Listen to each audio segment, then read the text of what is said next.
क्या कहना चाहिए? जय श्री राम हिंदुस्तान।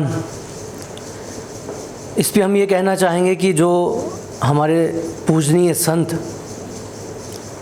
पूरे हिंदुस्तान के या पूरे विश्व के लोग जो हैं संतों को पूजते हैं, मानते हैं, उनका मान सम्मान करते हैं और दुनिया और लोगों की आस्था जो है वो संतों के साथ जुड़ी रहती है।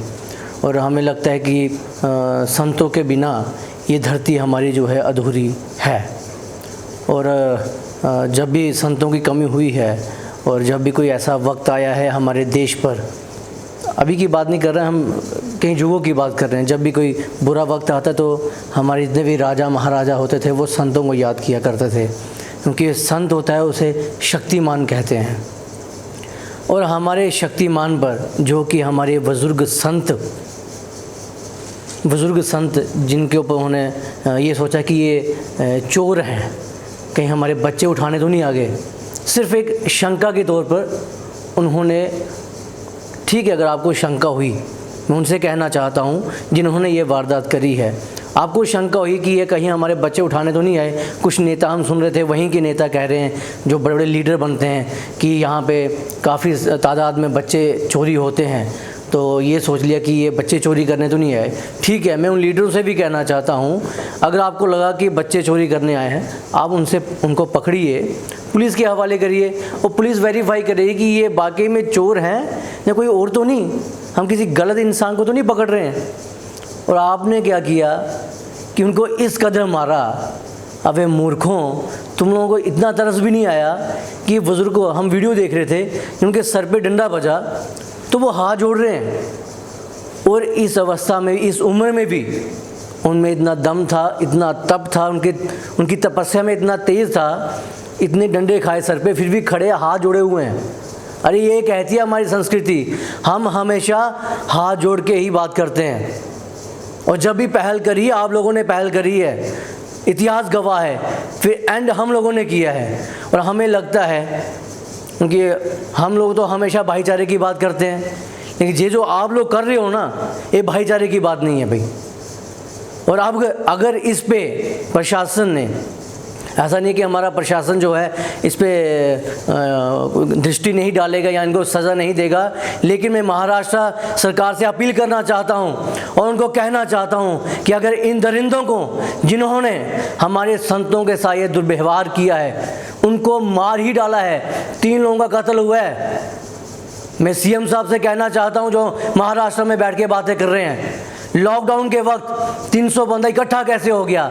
लॉकडाउन का मतलब क्या होता है? शायद सीएम साहब आपको पता नहीं है कि लॉकडाउन का मतलब क्या होता है। आपको पहले पढ़ लेना चाहिए, फिर सीएम की कुर्सी में बैठते। लॉकडाउन का मतलब होता है 4 से लोग ज़्यादा इकट्ठे नहीं होने चाहिए। तो आपकी स्टेट में 300 बंदा इकट्ठा कैसे हो गया? एक हजूम आ गया।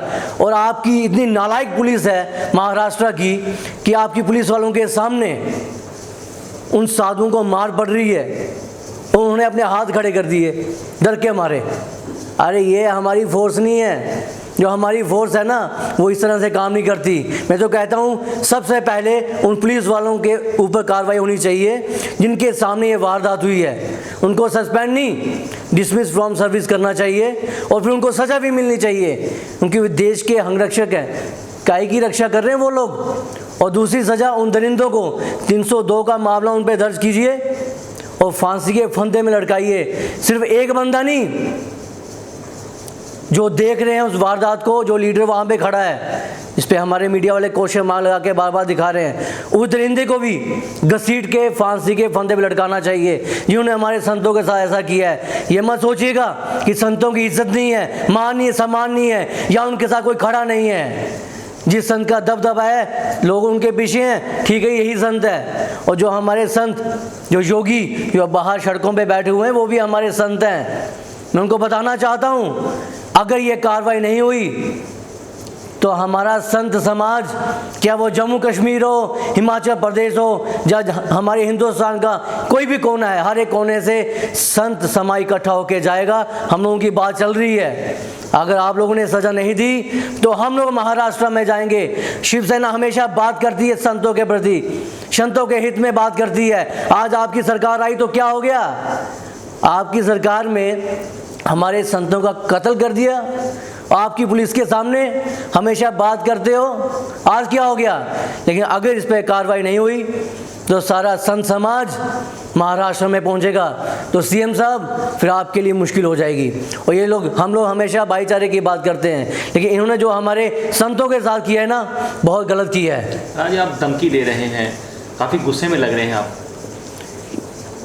हमारे संत, हमने आपको कहा कि जिन सारे लोगों की आस्था संतों के साथ जुड़ी हुई है, वो एक बुजुर्ग, हमारे घर का एक बुजुर्ग, हमारा बाप ही अगर होता, हमारे पिता होते, तो हमारे पिता को इस तरह से मारा जाता, या किसी भी व्यक्ति के पिता को इस तरह से मारा जाता, क्या आपके दिल में दुख नहीं होता?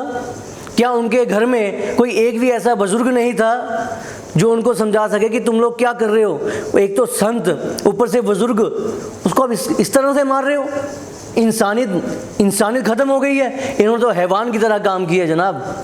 तो इस पे हम ये अपील करना चाहते हैं। अभी तो प्रार्थना ही कर रहे हैं, लेकिन इसके बाद प्रार्थना नहीं करेंगे, इसके बाद सारा संत समाज इकट्ठा होकर महाराष्ट्र में जाएगा। जय श्री राम।